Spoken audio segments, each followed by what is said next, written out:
ایک کہانی بڑی پرانی۔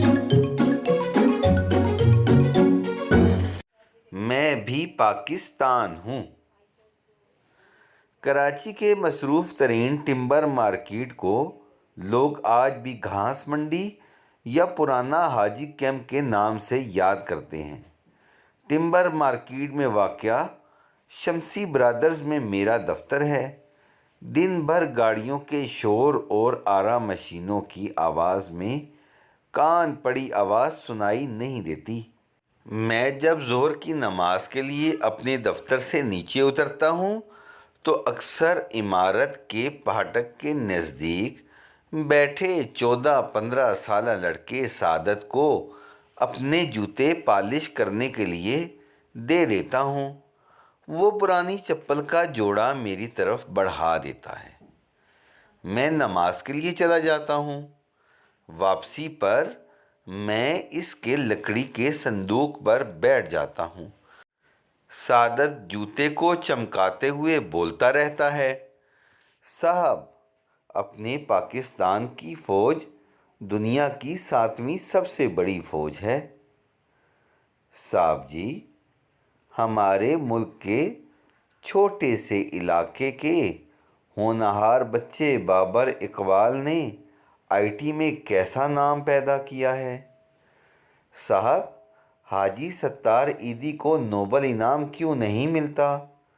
کبھی کبھی میں اس کے زندگی کے صرف روشن رخ کو دیکھنے کی عادت پر جھنجھلا جاتا۔ عجب بے وقوف لڑکا ہے۔ اس کو ہر طرف پھیلی برائیاں، لوٹ مار، بے ایمانی، دھوکہ اور فریب نظر ہی نہیں آتے۔ ایک بار اس نے بتایا تھا کہ جب وہ 6 سال کا تھا تو اس کے والد کا انتقال ہو گیا تھا۔ اب وہ اپنی ماں اور چھوٹی بہن زینب کے ساتھ رام سوامی میں ایک کمرے کے کوارٹر میں رہتا تھا۔ صبح 8 بجے وہ اپنے ٹھیے پر آ جاتا۔ اپنا چوبی صندوق کھول کر پالش کی ڈبیاں، شیشیاں اور برش صاف کر کے قرینے سے سجاتا۔ چبوترے پر جھاڑو دے کر وہ شفاف ڈرائی کلینر سے پچھلے دن کا اخبار لے آتا اور جب بھی موقع ملتا اخبار یا کوئی رسالہ پڑھتا رہتا۔ مشکل سے دن میں 100-150 کی آمدنی ہوتی ہوگی۔ اس میں نہ جانے 2 وقت کی روٹی اور کوارٹر کا کرایہ کیسے چلتا ہوگا۔ پھر بھی کسی نے سعادت کی زبان سے کبھی کسی قسم کا گلہ نہیں سنا۔ جب بھی کوئی اس سے اظہار ہمدردی کرتا، اس کا ایک ہی جواب ہوتا، شکر ہے رب کا، ابھی پیارے پاکستان کو وجود میں آئے ہوئے وقت ہی کتنا گزرا ہے۔ انشاءاللہ وہ دن بھی آئیں گے جب پاکستان کا شمار دنیا کے ترقی یافتہ ممالک میں ہوگا۔ ایک دن جب میں نے اس سے کہا، دیکھو میاں، تم ہر وقت اس ملک کے قصیدے پڑھتے ہو، یہاں 75% لوگ جاہل ہیں، کیا بنے گا اس ملک کا؟ سعادت کا ہاتھ رک گیا۔ جوتا چمکاتے ہوئے کہنے لگا، نہیں صاحب، جاہل نہیں، ہاں بغیر پڑھے لکھے ضرور ہیں۔ تعلیم واقعی بڑی نعمت ہے، لیکن سر، اپنے دل پر ہاتھ رکھ کر بتائیں، آج تک کبھی کسی جاہل نے ملک کو نقصان پہنچایا ہے؟ سعادت کے الفاظ کئی دن تک میرے کانوں میں گونجتے رہے۔ پورے ملک سے سیلاب کی تباہ کاریوں کی خبریں آنے لگیں۔ ہر شخص پریشان تھا۔ اپنے اپنے طور پر ہر شخص سیلاب زدگان کی مدد کر رہا تھا۔ ایک دن میں ایک ضروری میٹنگ میں جانے کی تیاری کر رہا تھا کہ چپڑاسی نے آ کر کہا، سر، نیچے پھاٹک کے پاس جو جوتے پالش کرنے والا لڑکا بیٹھتا ہے وہ آپ سے ملنا چاہتا ہے۔ کیوں؟ کیا بات ہے؟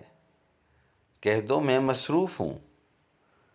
میں نے ذرا جھنجھلا کر کہا، بس ان چھوٹے لوگوں کی یہی عادت ہے، ذرا بے تکلفی سے بات کرو تو یہ لوگ سر چڑھنے لگتے ہیں۔